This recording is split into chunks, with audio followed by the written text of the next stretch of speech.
65 अध्याय, बहुत जल्दी सब चलेंगे।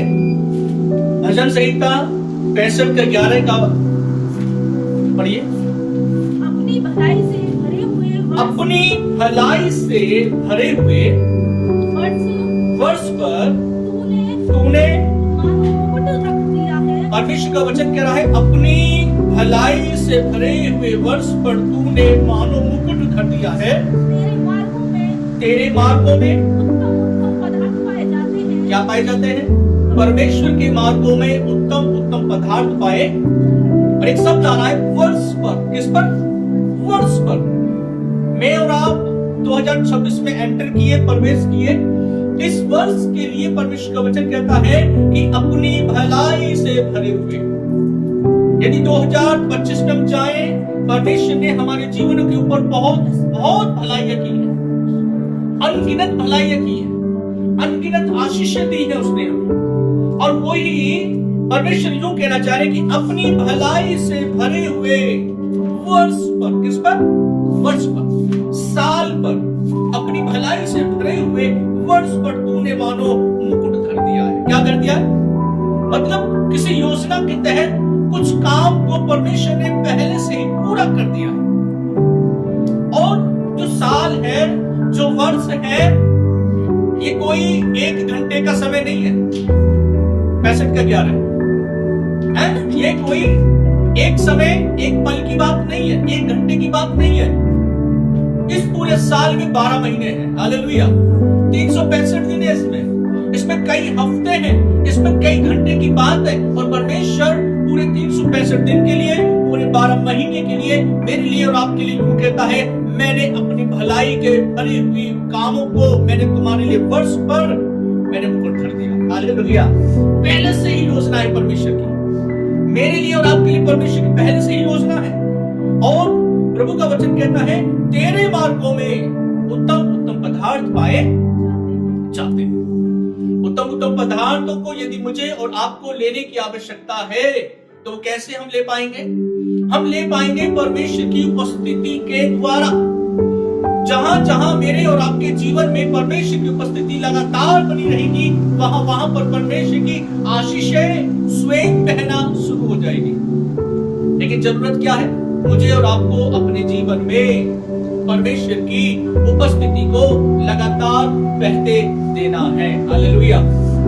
कई बार कई चीजें, कई कारण ऐसे भी आएंगे जो हमारी उदासी और निराशा को लेकर आने की कोशिश करेगा।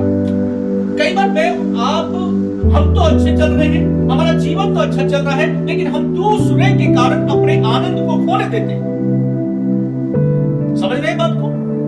मतलब हम प्रभु के साथ और अच्छा चलना चाहते हो, चल भी रहे हैं, लेकिन दूसरे के कारण हमारे जीवन में निराशाएं ना आए। ये ध्यान देना। कई बार दूसरे के कारण जब निराशा आती है, तो हमारा जो आत्मिक जीवन है वो छिन्न हो जाता है, वो कमजोर हो जाता है। और शैतान इसी हथियार को इस्तेमाल करता है। दूसरे के कारण हमारा आत्मिक जीवन, हमारा आनंद को, हमारे सुकून को छीन लेता है। लेकिन इस वर्ष में जब परमेश्वर कह रहे, अपनी भलाई से भरे हुए वर्ष पर तूने मानो मुकुट धर दिया है। तेरे मार्गों में उत्तम उत्तम पदार्थ पाए जाते हैं। ये वर्ष भर का मतलब केवल किसी एक मौसम की बात नहीं है, केवल किसी एक अच्छे पल की बात नहीं है, बल्कि पूरे साल, हर समय, हर परिस्थिति में परमेश्वर उस आनंद की बात कर रहा है। हालेलुया। जब खुशी होगी तभी परमेश्वर हमारे साथ होगा। जब हम गम में होंगे, दुखी होंगे, तब भी परमेश्वर हमारे। जब हमारे रास्ते अनसुलझे होंगे, रास्ते बंद से दिखाई देंगे, उस समय परमेश्वर हमारे लिए रास्तों को तैयार कर रहा होगा। हालेलुया। कहने का अर्थ है कि परमेश्वर हमें कभी ना छोड़ने वाला परमेश्वर है। मूसा से कहा, यहोशू से कहा, जैसे मैं मूसा के साथ चला, मैं तेरे साथ भी चलूं। और परमेश्वर, देखिए मैंने बाइबल में एक ही बात को मैं कहता हूं, एक ही स्टोरी, एक ही कहानी है। क्या है? परमेश्वर और परमेश्वर के लोग, बस। और कोई कहानी नहीं है, सिर्फ एक ही कहानी। उसमें परमेश्वर है और परमेश्वर के लोग हैं उसमें। और और आज भी इस वर्ष में परमेश्वर हमें यूं ही कहना चाहता है कि तेरे मार्गों में उत्तम उत्तम पदार्थ पाए जाएंगे। मैं और आप दूध और मधु जहां बहता है उन आशीषों के हम हकदार होंगे। जो चीजें हमने 2025 में नहीं देखी 2026 में हम देखेंगे। हालेलुया। वो आनंद का विषय, वो आनंद का मुकुट परमेश्वर हमारे सिर पर रखने के लिए तैयार है, हमें देने के लिए तैयार है। प्रभु का वचन कहता है जब हम पढ़ते हैं विलाप गीत और उसका 3 अध्याय, वो यूं कहता है कि हम मिट नहीं गए, यह यहोवा की महाकरुणा का फल है क्योंकि उसकी दया अमर है। यदि आज हम भले ही यहाँ चंद लोग हैं, भले ही आज हम कुछ लोग हैं, लेकिन क्या कारण ये रहा, यदि आज हम जीवित पाए जाते हैं, ये परमेश्वर की महाकरुणा का फल है, ये परमेश्वर की महा आनंद का समय है। हालेलुया। भाई आपने कभी सोचा है कि हम जब सोते हैं और सोकर उठते हैं, कौन हमारी रक्षा करता है, कौन सुरक्षा करता है, कौन हमारी देखभाल कर रहा है? आज यदि हम जीवित पाए जा रहे हैं, सब कुछ हमारा भला चल रहा है, सब कुछ ठीक है, कौन है वो? परमेश्वर। हालेलुया। वो अपनी महान करुणा के अनुसार हमारे ऊपर दया करता है, अनुग्रह करता है और हमें जीवित रखता है। इसलिए परमेश्वर का वचन विलाप गीत यिर्मयाह सोचने लगा 3 अध्याय में, जब हम 1 आयत से लेकर 20 आयत तक पढ़ते हैं, उसने कई बार सोचा कि शायद परमेश्वर ने मुझे छोड़ दिया, शायद परमेश्वर मेरे रास्तों को बंद कर रहा है, शायद परमेश्वर अब मेरे साथ नहीं है। कई बार ऐसा लगता है, ऐसा आएगा जीवन में। और ऐसा कहते कहते कहते विलाप गीत की किताब में यिर्मयाह में मिल गया। आरती में उसका 21 पढ़िए, 3 का 21। परंतु मैं यह स्मरण करता हूँ, जब यिर्मयाह इन बातों को सोच रहा था कि अब कमी हो रही है, अब घटी हो रही है, परमेश्वर ने रास्ते बंद कर दिए, परमेश्वर मेरे साथ नहीं है, मैं दुखों से होके जा रहा हूँ, इन बातों को सोचते सोचते अब यिर्मयाह 21 आयत पर आकर कहता है कि परंतु मैं यह स्मरण करता हूँ, इसलिए मुझे आशा है। इसलिए अब मुझे आशा है। पहले निराशाओं की बात करी उसने, लेकिन अब कह रहा है परंतु अब मुझे आशा है। आपको ध्यान होगा नए नियम में जब हम जाते हैं, नए नियम में यीशु के सामने जब दुख भरा कटोरा आया, उसने ये कहा कि प्रभु इस कटोरे को, जो दुख का कटोरा है, मुझसे, लेकिन वो एकदम अपने आपे में आता है और वो यूं कहते हैं कि नहीं प्रभु, इस कटोरे को मुझसे मत हटाइए, क्योंकि आपने मुझे भेजा ही इसलिए था कि आपकी इच्छा को पूरी करूं। ऐसे यहां पर यिर्मयाह कह रहा है परंतु मैं यह स्मरण करता हूं, इसलिए मुझे आशा है। और आगे, हम मिट नहीं गए, हम मिट नहीं गए, यह यहोवा की महाकरुणा का फल है। हालेलुया। हम कह सकते हैं हम मिट नहीं गए। क्यों नहीं मिट गए? क्योंकि यह परमेश्वर की महाकरुणा का क्या है?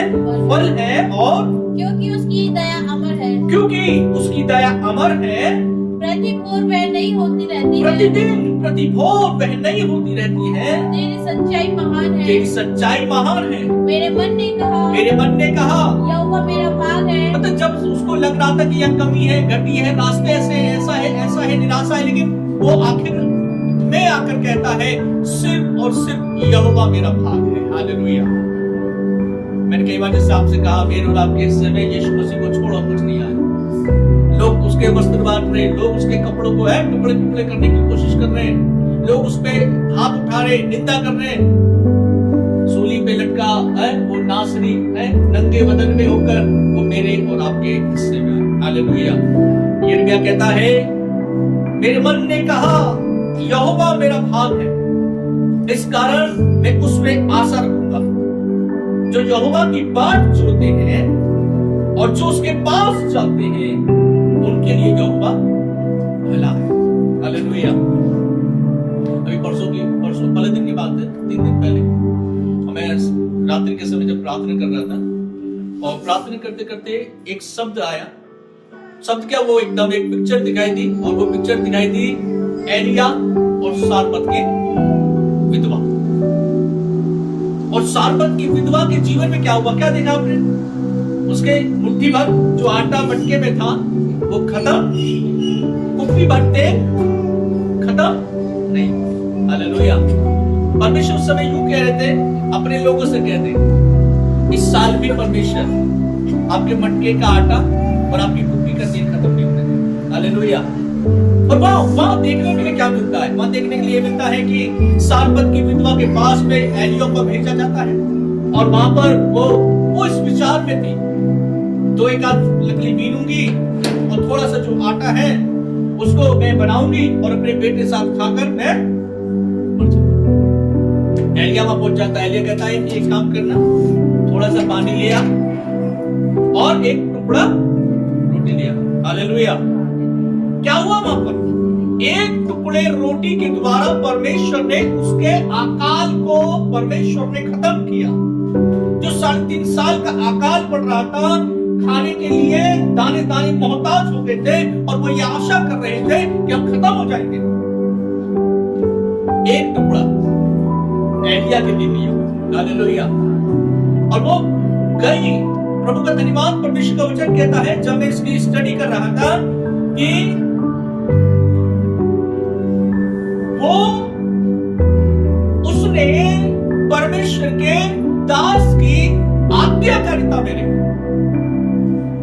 सोचिए, क्या एक टुकड़े रोटी से एलिया का पेट भरा होगा? क्या थोड़े पानी से एलिया का संतुष्ट हुआ होगा? नहीं। लेकिन वहां पर एलिया जो परमेश्वर का दास था, उस विधवा स्त्री ने क्या करा? एलिया की आज्ञा को माना। वो सोच तो ये नहीं थी कि हम ऐसा करेंगे, खाएंगे पिएंगे और मर जाएंगे, लेकिन उसने ये विचार किया कि पहले एक टुकड़ा रोटी जो उसके परमेश्वर के दास यहोवा ने मांगा है, मैं जाकर दे दूं। और जब जाकर दिया, एलिया ने कहा, अब तेरे मटके का आटा और तेरी कुप्पी का तेल कभी खत्म ना होगा। हालेलुया। और मैं कह रहा हूं ना, वो कितना बढ़िया एक ऐसा मंचन होगा कि जो वो विधवा स्त्री जाती होगी, आटा है वही मैं और आप भी क्या करते कई बार किचन में, जब आटा खत्म होने वाला होता क्या करते, छाड़ते ना उसको, थोड़ा सा मतलब। फिर भी आप देखेंगे कभी भी जब रोटियां बनाने के लिए चलते हैं, आखिर वाले आटे में भी जब बनाने के लिए चलते हैं, कम नहीं पड़ती होगी, वो रोटियां सबके लिए पर्याप्त हो जाती होगी। हालेलुया। तो परमेश्वर अद्भुत करने वाला परमेश्वर है। हालेलुया। एक काम और होना है इस साल में, एक काम और होना है। क्या होना है? इस साल में परमेश्वर लोगों को कर्जा मुक्त करेगा। लोगों के ऊपर जो कर्जा है, परमेश्वर उस कर्जे से भी मुक्त करेगा। दूसरा राजा की किताब 4 अध्याय, दूसरा राजा 4 अध्याय उसका 1 से पढ़िए। भविष्यवक्ताओं के चेलों में से पत्नी, चेलों की पत्नियों में से, हाँ, चेलों में से एक की पत्नी थी जी। एक स्त्री ने एलीशा की दुहाई देकर, ओके, तेरा दास मेरा पति मर गया, तेरा दास मेरा पति मर गया, और तू जानता है कि मैं यहोवा का भय मानने वाला था। वो परमेश्वर का भय मानने वाला था। देखिए, इस बात से ही पता चलता है कि जो परमेश्वर के भय मानने वाले लोग होते हैं, उनके ऊपर भी कर्जा हो सकता है। परमेश्वर के भक्त के ऊपर कर्जा था यहाँ पर, और वो स्त्री खुद गवाही दे रही है कि मेरा जो पति था वो यहोवा का भय मानने वाला था